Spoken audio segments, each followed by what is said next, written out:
Good morning. How are we all doing this morning? So today we're ultimate power breakfast steak and eggs.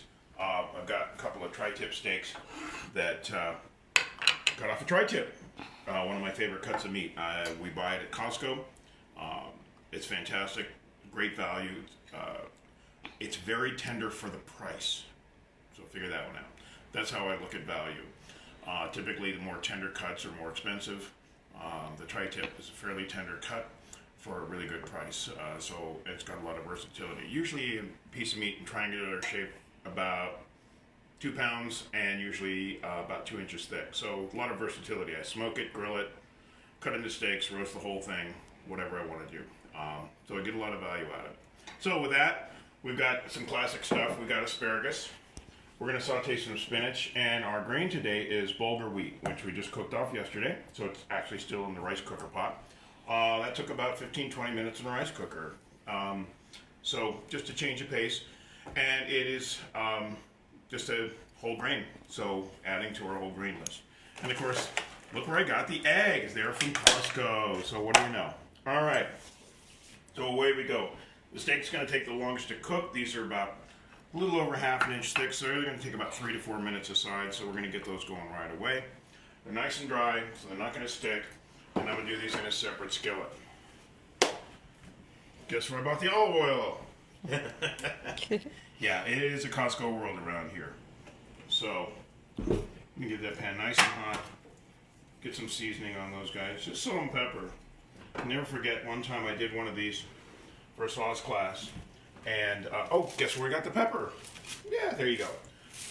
Any case, I just did some salt and pepper on a nice tri-tip roast. We cooked it off for a sauce class because we were featuring it with a red wine sauce. And someone goes, "What did you put on that meat?" And I said, "Salt, pepper, and olive oil." And she goes, "It's delicious." I said, "Yeah, well, I cooked it right. I didn't screw it up." And she goes, "Boy, that really removes all my excuses for not getting a better result." And she goes, "Yeah, it's all technique. All technique." Pan's hot. See the first little sign of smoke? In they go. And you turn that pan down just a tad. Medium-high heat. And let it go. In the meantime, crank on the other skillet, and let's get started with our veggies. Cutting the asparagus nice and thin. Now, typically, asparagus, you're going to take off about 3 inches at the bottom. Today, I'm only going to take off about 1 inch. Because I'm going to slice this really thin on the angle. The angle is just going to make it easier to pick up with a fork, but also cut it nice and thin so it cooks quickly. And then that fibrous skin that's at the lower part of the asparagus is much more palatable.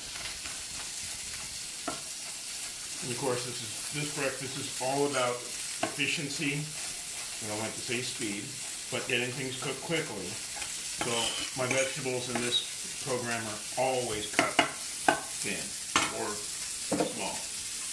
Because normally with yellow squash, I like to dice 1/4 inch cubes. I just like the way that eats. But we're not going to do that today. There we go. And same with the onion. So we're definitely eating the rainbow today.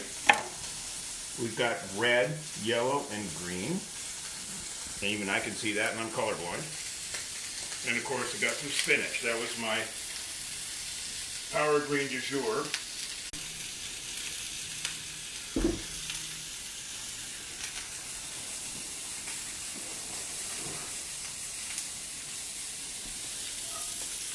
And the asparagus takes a little bit longer to cook than the onions and squash, so that's going in first.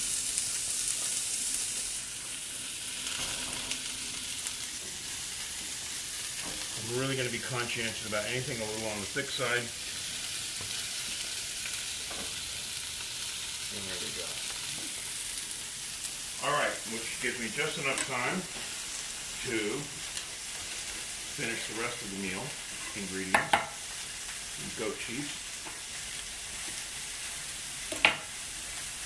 This is a goat Gouda. I get it. It's fairly common. I've even seen it in some of the supermarkets. So I have found that more and more places are carrying goat cheeses, even goat butter, as life marches on. And I'm just going to cut that real small so it integrates with all the other flavors. And you notice I don't need to break out with a cheese grater with my knife. We'll cut the cheese nice and small. One less thing to clean up. One less thing to find, one less thing to clean. Alright. So my asparagus has a head start. My steaks are doing fine.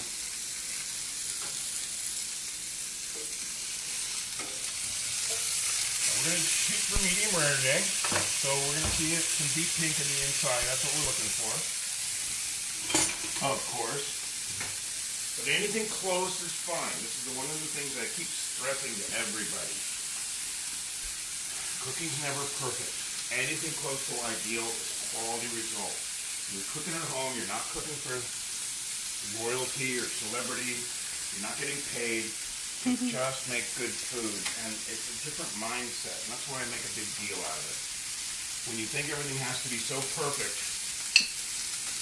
that you're going to get yourself, or as we like to say, you get your panties in a twist over it, you're trying too hard.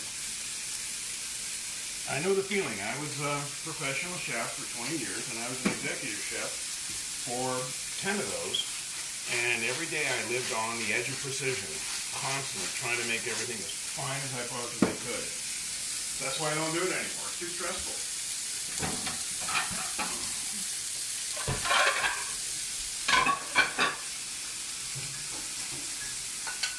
I'm going to start heating up my egg pan. There we go.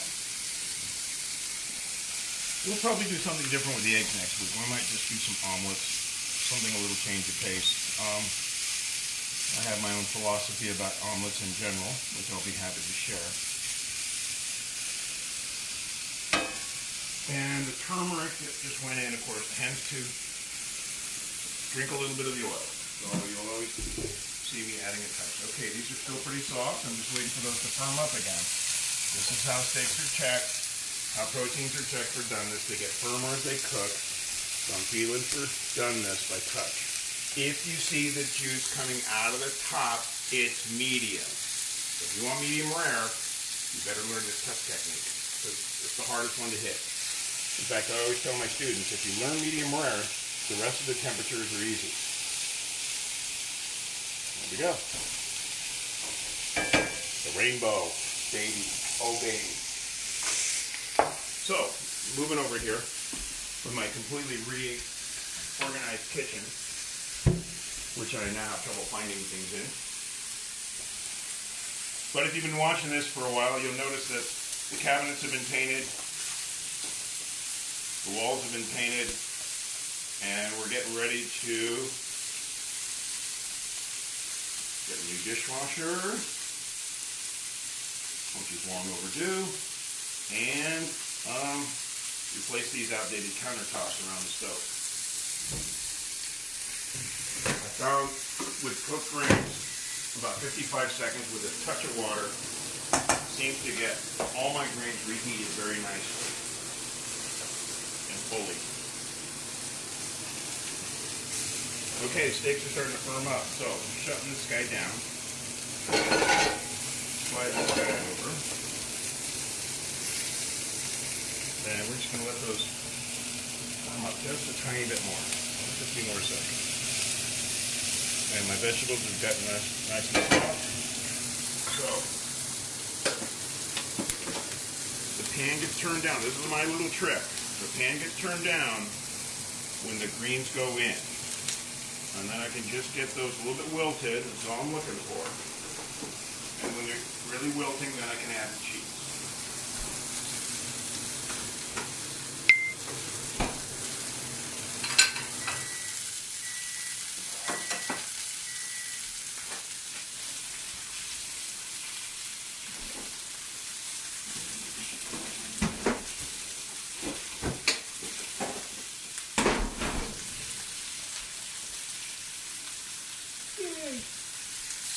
Beautiful.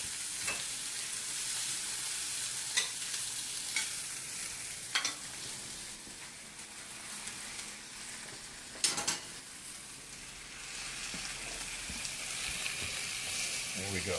get those a little bit. I'm being careful. Now the spinach isn't hot, which is why I can grab it with my hands. It's the vegetables on the bottom that are hot. So when I'm turning this over, I'm just real conscientious about what I'm touching. I don't need any more burns than I've already have in this lifetime. But I'm sure there's more on the way. If you're gonna cook, you're gonna get burned, you're gonna get cut. If you can keep it minor, then life is good. But here we go. All right. Grain, keeping it warm, warmer, and time for the eggs. And of course, we'll get Jody's cooked and this. And if you're keeping me on a stopwatch, let me know. I'm always targeting about 12 minutes, no more than 15 to complete this meal. That is always the goal. The idea is, once again, a half an hour for breakfast. 15 minutes of cooking, 15 minutes of eating, and you're out the door. So all you have to do to commit to this kind of thing is wake up 1/2 hour earlier than you normally do, where you would normally have coffee and Danish, or grab a Starbucks on the way to wherever you're going. This is the game changer, is it takes a half an hour commitment. And, of course, a little bit of practice. I've been practicing a lot. In fact, I've been doing this since 2016. And this whole thing has served me very well. Because if it hadn't, I'd be doing something else. All right, eggs are in. Here we go. Our bulgur. It's got a wonderful flavor, too. I think bulgur is a great flavor. Is it nutty? Got a little bit of a nut to it. Yeah. Just feels healthy as soon as you put it on your plate. There's our rainbow. Again, we're going side by side today. Kind of a classic. That's the classic serve for French cuisine. Protein, everything in the trio, and then the flavor would go over the top.